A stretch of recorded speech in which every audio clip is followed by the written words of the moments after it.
After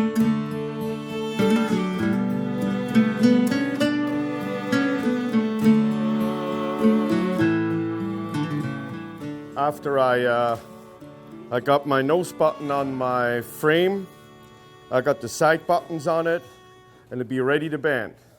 But before I'm going to bend, I got this frame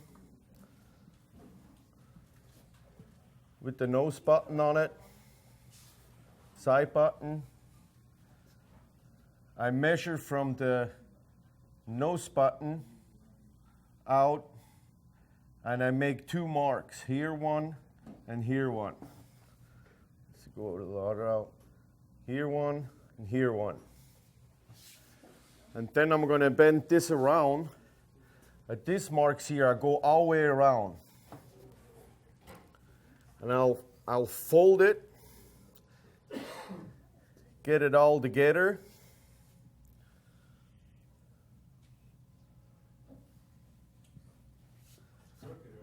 Huh?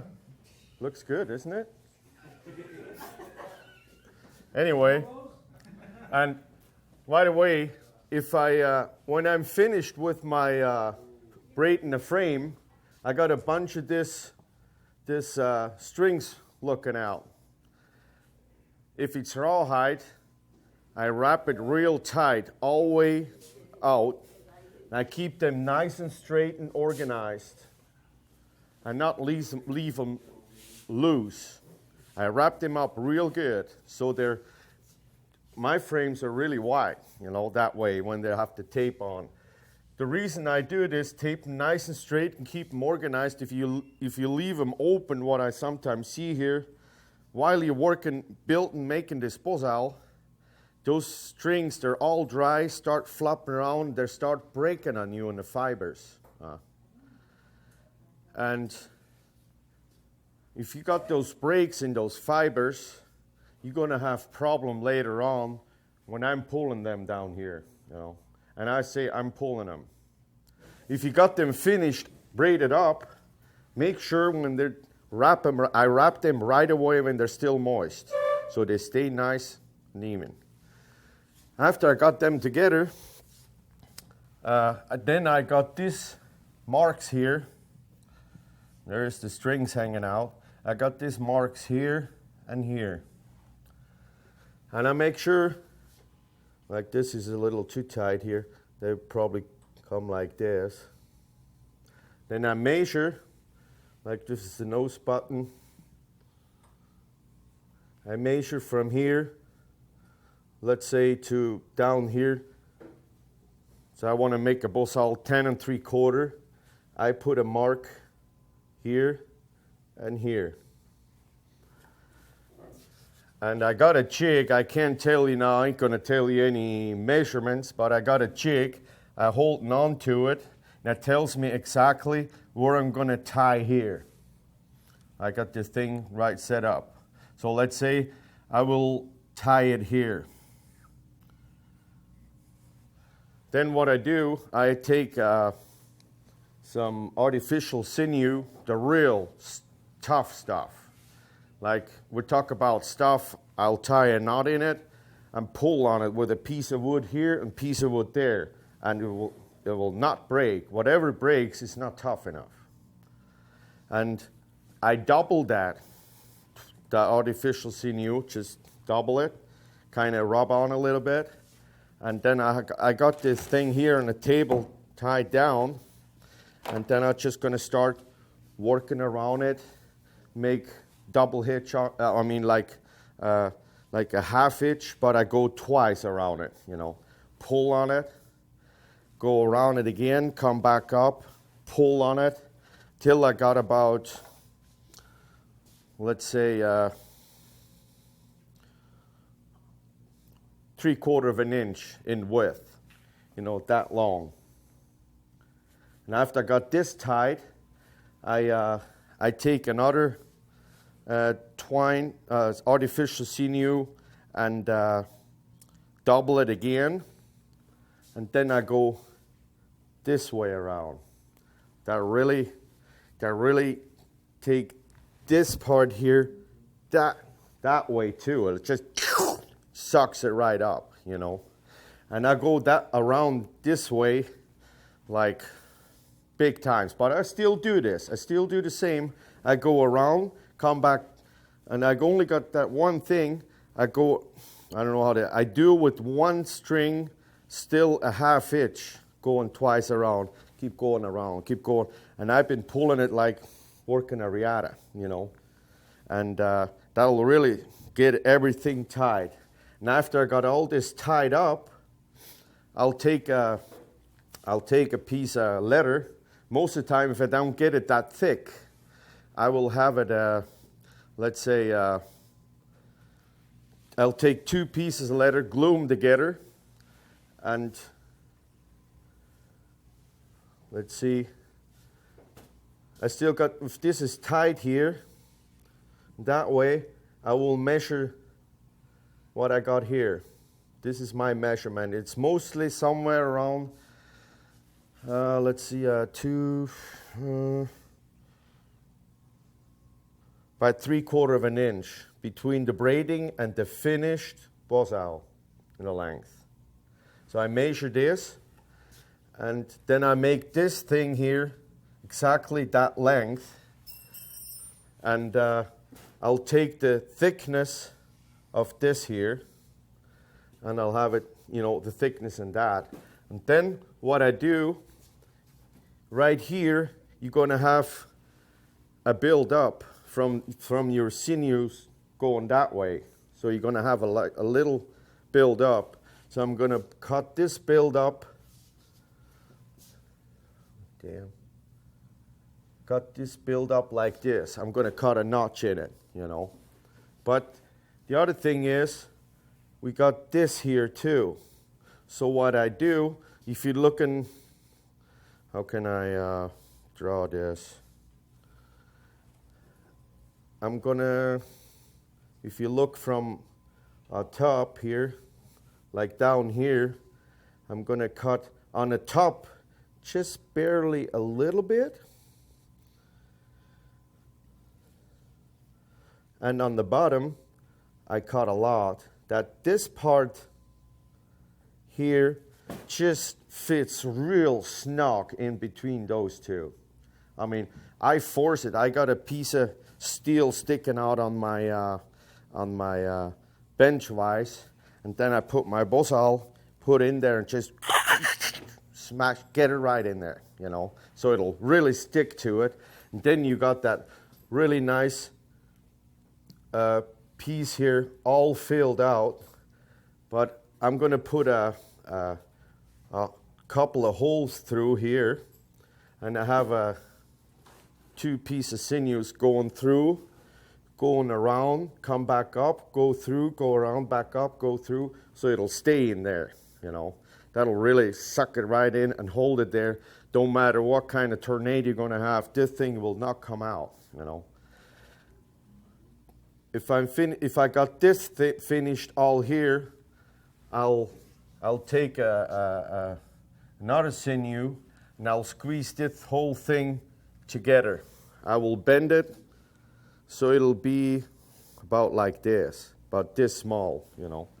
So my 5/8 will be about here to get that nice form in there. 4.5 inches, about 4.5 inches. Yeah, something like this. But I'll have it a lot tighter than it needs to be, you know, to keep that nice form of the nose up there in there. And then I put it on the stove. You know, I got this water heater stove, radiators at home, so I just put it on there overnight.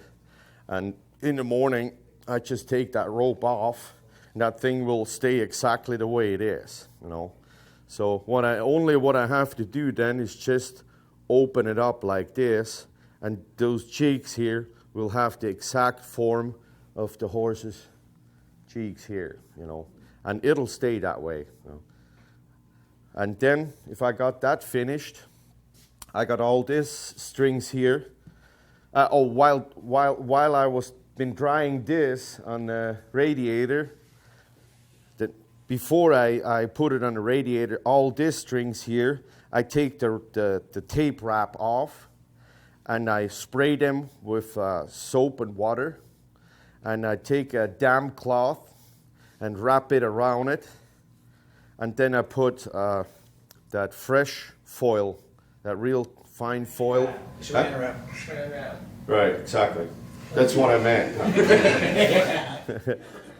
Wrap that around, really seal it up, and so there's nothing going in any way on moist going out. Then I put it on the radiator, and leave it there overnight, and in the morning, those strings will be damp on the too wet side. So I'll open it up, get everything kind of organized in there, and hang it for a while till they're still wet. If you notice some rawhide, if it's good rawhide, if it's soaking wet, it'll have a lot more pull and strength than you have it tempered for braiding. That stuff is just really tough if it's real wet, So I'll just hang it there for a while, let it kind of dry up.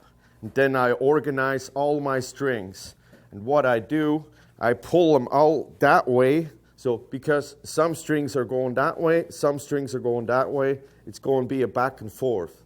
So, but I got this part here, it's so tight together, They only going to move on top. So you got to get them organized so they'll come out really nice, but they're very tight, So and then I let them bend over, coming down towards the nose button.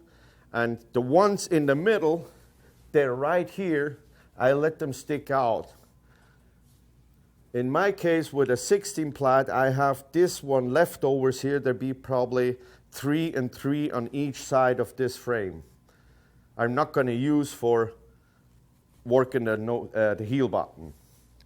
And then I'll take them down, hold them, and then I'll take this real tough artificial sinew and start doing them in those half hitch but double around it and pull them real hard. Like you can take a piece of wood, wrap it around, pull on it, and go around again. Pull on it, and I do this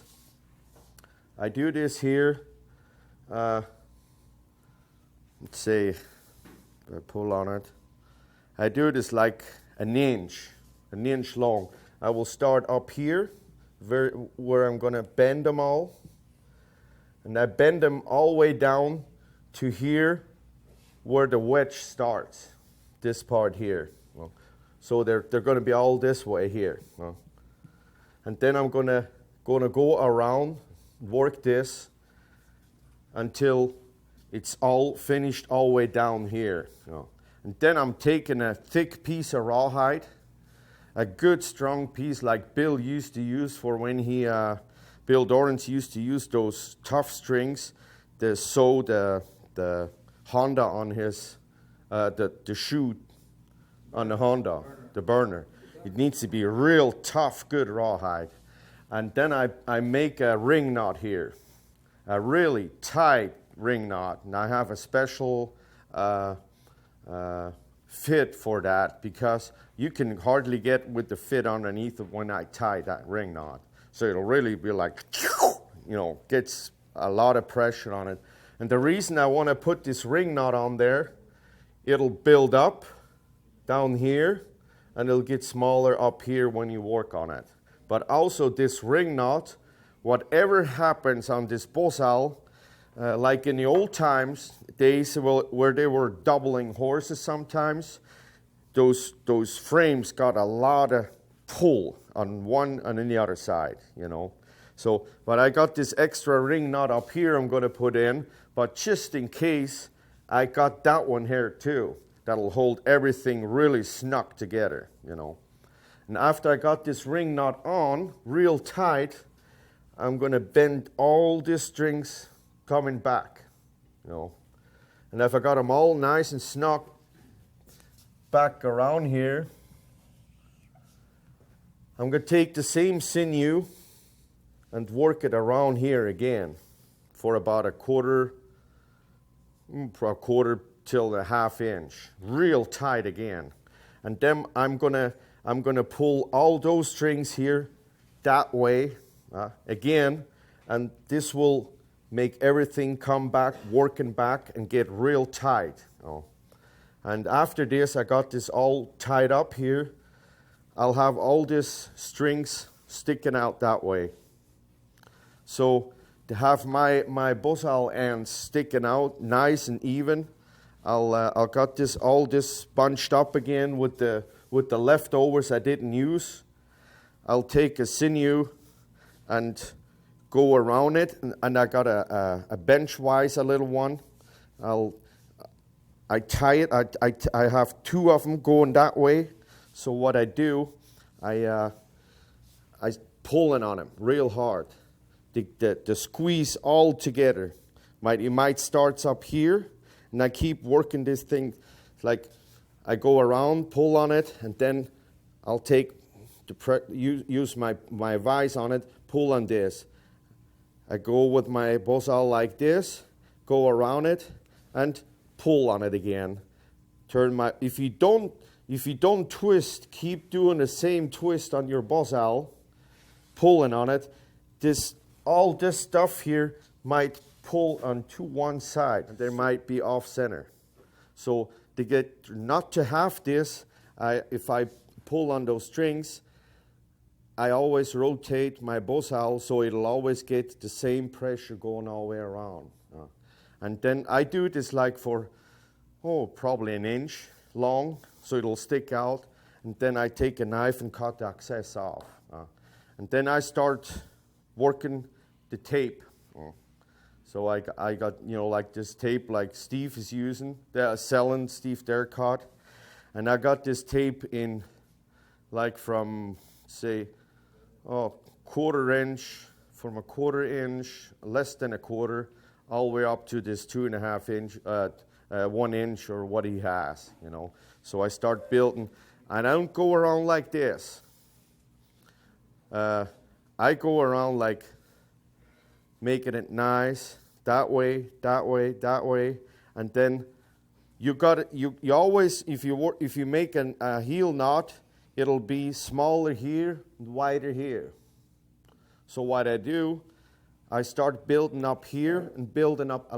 My style is I like to have nice and round heel knots because I love to put color in it. And if you got a nice round heel knot, that'll make it look a lot nicer and cleaner in the pattern if they're just real nice round.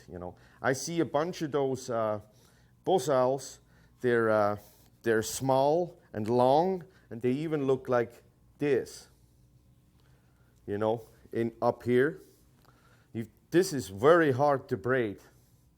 To have a what do you call it? Concave. It don't matter what kind of knot you're doing. You always want to have them belly. That's the easiest way to keep knot on. Everybody knows how it is to make those long knots on the reins. What do you call them? The long buttons. But as soon as you start swelling them up a little bit, it'll be better. The same here. As soon as you belly them up, they'll be just fine. So that's how I keep working them up on both sides, and might overshape them. And while I put tape on, I have a razor blade, and I keep shaping them, cutting stuff off, just kind of keep working them. And this tape, what we were using, Steve and I, that tape, after about a day and a half, that tape turns into one solid piece.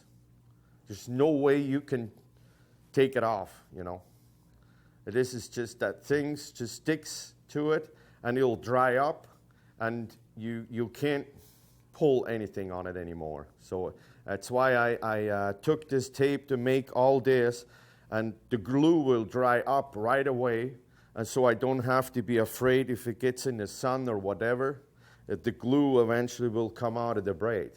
This is a big problem, what I see in a lot of old braidings, especially like on old stuff from Gale or some. I even had it on my own braiding on tassels, Like if you're using this electrician tape, that stuff, it melts in the summertime. that glue starts coming out, dripping out, and it looks real ugly, you know.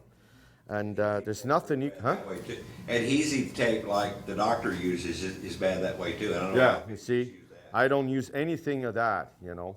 And I'm very lucky. I get my tapes over there in Europe like in tons, you know, like you can get them anywhere in the stores, you know. So I just keep working that till I got a nice finished ball, you know. And I also, while I'm working it and building it up, I keep rolling it, you know.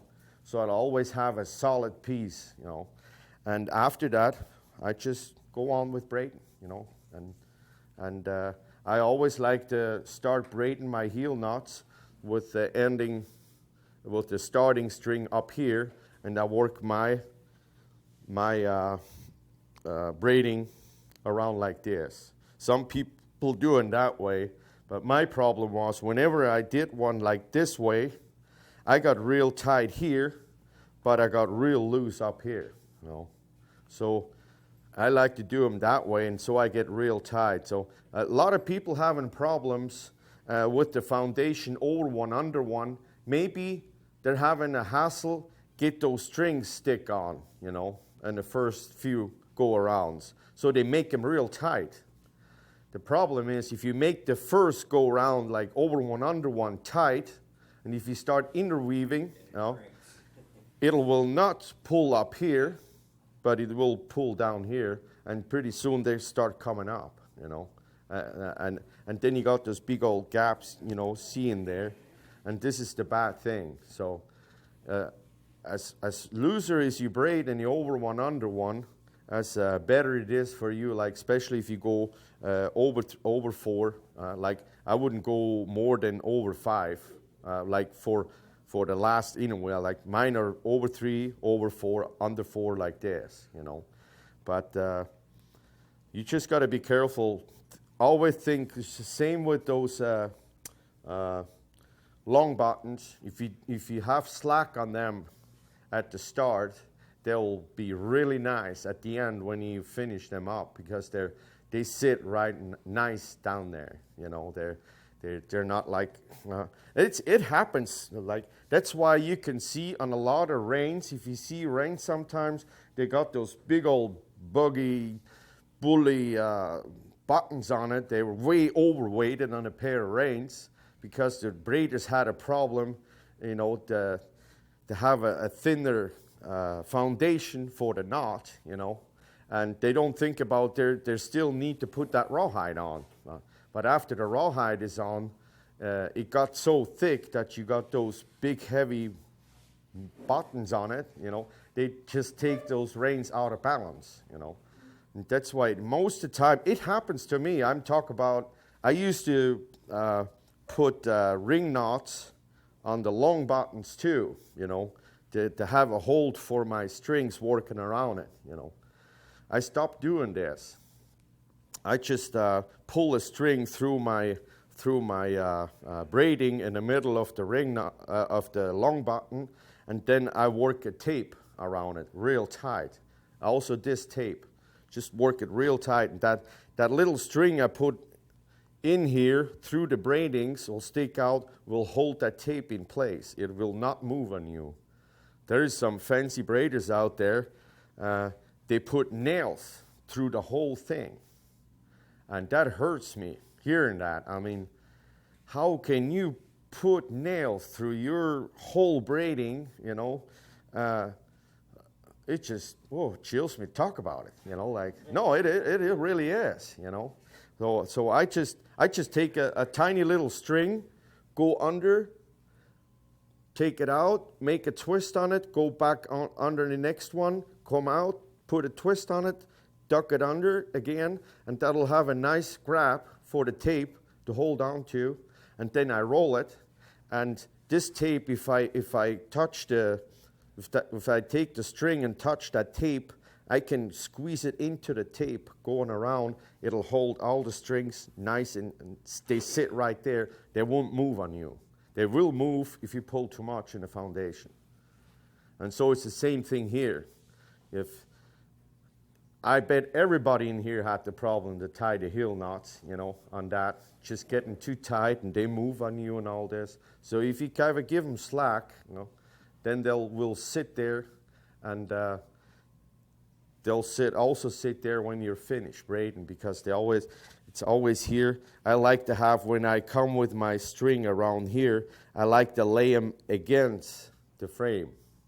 I don't come like this with a string. I like to kind of let them stand up going around, and eventually, if they get tighter, they start doing this themselves, and they lay right in there. But if you got, I saw some bosals, they got big old long strings going here. Those long strings is only because you didn't do enough, what do you call them? Bite, You got to do, like I say, at least between 9 and 11 bites, to have it nice and tight, everything, It'll be pretty crowded up here. I mean, it gets really tight, so you better prepare yourself making a nice, clean job, because if you got 9, most of mine are 11 bites, there's no way you can start moving them with your fit after they're done, it gets really crowded. So you better remember what you did last time, how much space you had between all your strings in the foundation, over one under one. I even sometimes, I got a note in my notebook with the size of my heel knot, and whenever I got over one under one finished, I'll take the measure like this, put it down in the paper, and if the over and under one space is nice and perfect, I measure in between those strings how much it is. So next time I'm going to make something similar to that and might have the same measure. I just know already when I'm going to do over one under one how wide I need to be apart in between the strings, and it'll work the same way all the time.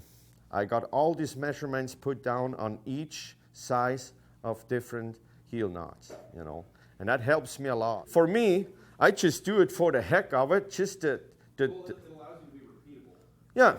yeah. And you feel like I make like sometimes between 3 and 4 or 5 fades in a week, and you better be prepared. That's what been forcing into Brent right now while I'm staying over there.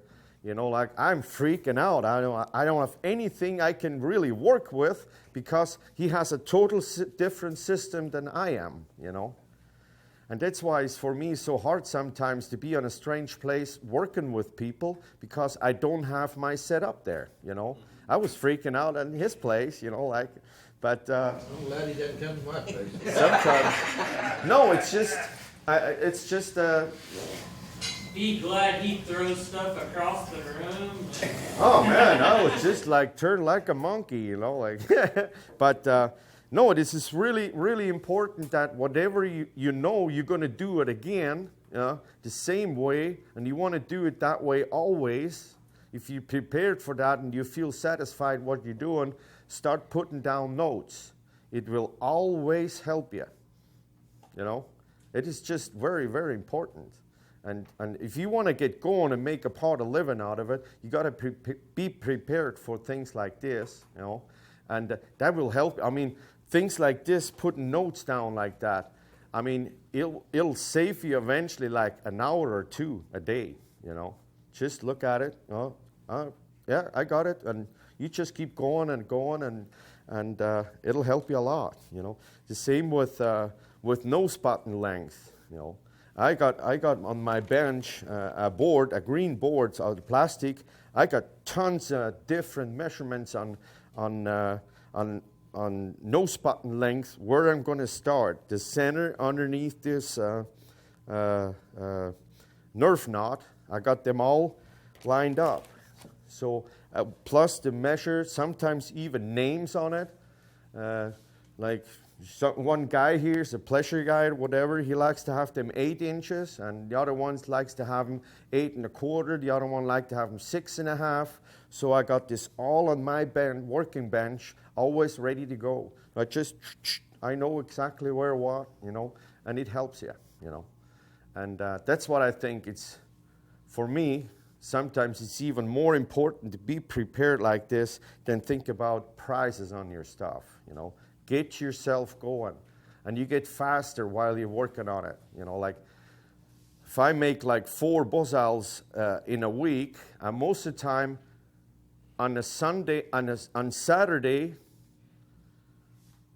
I prepare all my strings for the frames. And on Sunday, I will braid all 3 or 4 frames, let them dry, and then Monday, I start building all my nose buttons.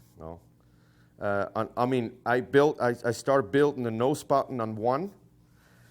I finish them with my tape, and I'm gonna prepare because I come home from shoeing like sometimes 3, sometimes 2 o'clock. So I got this thing prepared. I know the measure, what I need for how many strings. So I'm gonna prepare the strings for the next day. But before I'm going to braid up next day the nose button, I'm going to build on a second frame. I'm going to do the build up. And then I get the measurement of the thickness of the build up. I'm going to prepare the strings, put them in the back, and then I'll braid that nose button over the first one. And while this is drying, I'm going to do next day the same thing over and over and over again. So I just keep doing the same thing all the time, and pretty soon you got a system going real fast. It's like, and you don't want anybody in your shop. This needs to get going and all this, especially on nose buttons. And as soon as you got that system built up, you'll make progress. Like some braider in Sheridan said, I don't know what he said. After you're making like 10 or 11 bosals going in one row, you start to get really good, and you start to get things. Your system needs to get up in your brain, and this is very important. It's just like imprint training on a young filly, It's as soon as you got that in, but you also get the bad things in your brain too, and sometimes it's really hard to get rid of these, Like I saw it in my class up in Salmon. I was fighting against stuff they were doing with their hands. I knew they were used to doing it that way. So I had to fight against this. Like most of people, if they build up a nose button, if they crown up a nose button over one under one, and they come back, they make a turn back, they go a totally different way than I do on it. They think I do it backwards. No. Because they come back and work the strings this way up, I come on the way back and work my strings the other way up, and that's just indicate, like if I work with my fit, I like to see what I do, and have this thing working. So if I stick my awl in it, I stick it in, and I see already how my V's are coming, And then if I start pairing up, I just turn around and do like this, and I still look at my V's, But if you go in the other way, the opposite way from what I'm doing, you start working your awl like this. And this is bad, working like this against you, You got to work away from you, so you always have this control of the V's, You work clockwise then. Yeah. And that really gets me always going nice and straight. And actually, then I don't even have to concentrate how things are straight or not, because my fit is the one that controls the straightness of the braid. And not like a lot of people think it's the way your foundation is straight, There's another big thing I've been telling all the time. You always should have a fit, an awl, the size of your string. I saw a lot of braiders, they had too big of awls and fit than the string, the size of the string. And what happens then, if you're going to make room for your string, you might even make room for a couple of strings going through there. But it most of the time pushes your upper string away from you, and it keeps working that way. But you also keep working this way too, and that's how you get the twist in it. But if you got your foundation over one, under one, nice diamonds all set up perfect, and you got a fit working it that way. Like most of the time down here, you got it really tight. And most of the time it looks like it doesn't fit another string in there because it's too tight. So what I do, if I start pairing up here, I move one string up, leave one out, move another string up, leave one out, move another string up, leave one out. So as soon as I got them up here, like 3 or 4, I take the other strings and start moving them up. So the other strings are already there. They're holding those strings in place so they won't work on you. You understand what I mean? Great idea. Yeah, it is. You just solved my problem. Yeah, I know. That'll work every other string. Think about it. Those other ones, they're already braced there, and most of the time you just take your little fit and go in there, and they'll suck right in there, And up here be no problem. But if you start moving your strings down here in the first spot already, boy, you're in big trouble till you're over here, And that's how I kind of figured myself that might help some. Boy, it did big time. And since that, I've been having a big old smile on my face doing those buttons because they can't get off. Yeah. When you run your strings up for lack of Yeah. better word, do you run them around or do you run them up so you got a line going up there? No, I used to do this with a line. I didn't like it anymore. After a while, I start doing them like going always like this, And somehow I keep getting straighter because if you going this way, you have to go always around and look the way they are. I have to move my nose button too many times, So if I keep having this way, it's just a lot easier to have control of the string, of the nose button.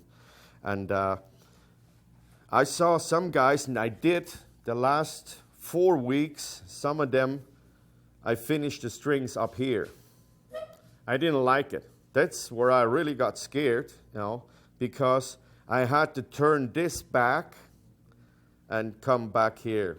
But sometimes if I work them around here and come back, I don't have any control what I did to this over here, to this one here.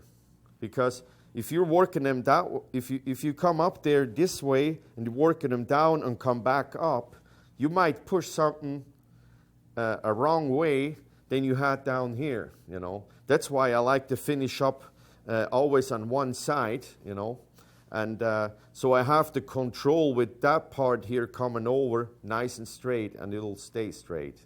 So this part here will be nice to finish with, But I had to finish up here because I had all kinds of different patterns in here, It was, for me, it was an experience to do, But the nice part was sometimes it gets on that side where you finish your bosal, it might get a little thicker, but just barely. Horse will not notice this, but I know it most of the time. But up here, you will not, most of the time you don't see the finish of it, and you can roll it real good. How many strings do you go under? Huh? How many strings do you go under when you meet? I go most of the time between 4 and 5, yeah. And I also go into the foundation. That's why I like tape. I don't like to go under the string. I like to go duck into the foundation and come back out, So they're really buried because those strings will stick either to the foundation. So whatever you're working at and doing it, they will not do anything or come or move or whatever. And then if you roll them on the board, that foundation will even out again, and most of the time you don't see anything about where you bury them, you know.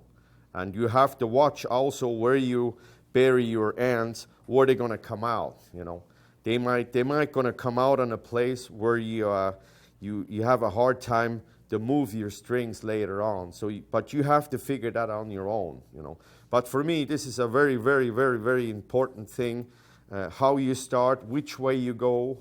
Like on my class in salmon, I told everybody, just do your over one, under one, and when you're done on one side, you know, let me know, and I will come and help you how doing the next step, because I do it different than you. But if I have to help you in your way, I'm going to be stuck.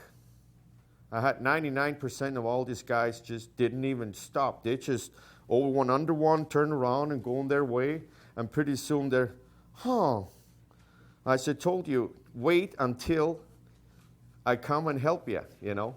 But they were so used to it, their brain was, I don't blame anybody, you know. It's just, you're so used to it to work on, you know. And, but. What do you do different down there? That's what I'm saying. Well, if I do an over one, under one coming that way, I braid past my knot, and then I start working this way. A lot of people start working that way, you know, the crown, you know. And that's what I do it against the most other people. I do it the backwards way. But if I do it my way, this way, I always, because I'm right, probably if I would be left-handed, I'd do it the other way. So you go counterclockwise first. I go this way, so I always in track working them up there, but I got many, many lines going that way, you know. So I see on my diamonds, what I call this. Your bees? Yeah. Let's see here. I'll explain it to you. I got all these lines, and I like to have this diamonds in here. What do you call them? Yeah. And The bees right there. yeah. But for me, they need to be square. That's how I like them. And Betty said you go away from the V's, start looking for the diamonds, and it made a huge difference. Right. And you got those lines right here. And I like to have those diamonds square, you know. That'll give them a nice shape and a nice looking braid. The same with a braid in a frame. I like to have them square. I know like Pablo and Armando were forcing me in, I think it was 2012, that my frame braids should be more up like this, you know. They always said, pull them up. But it's their style, you know. But I like to have mine pulling the same way I like to have them go, you know. And that'll just give them a nice, and I think this is the California style, you know, to have this nice square shape in it, you know. And but this diamond for me, in here, I think it's very important. Then you get a nice look on all your braidings if you concentrate on this. I even do the same thing here, you know. It just need to be those nice diamonds, and you're doing pretty good. I'm an aspiring braider.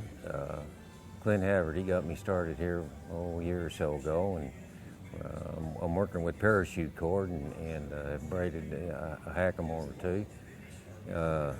But this has really been an eye-opener. I've really learned so much here. Every morning I've really wanted to get up and get over here. It's just the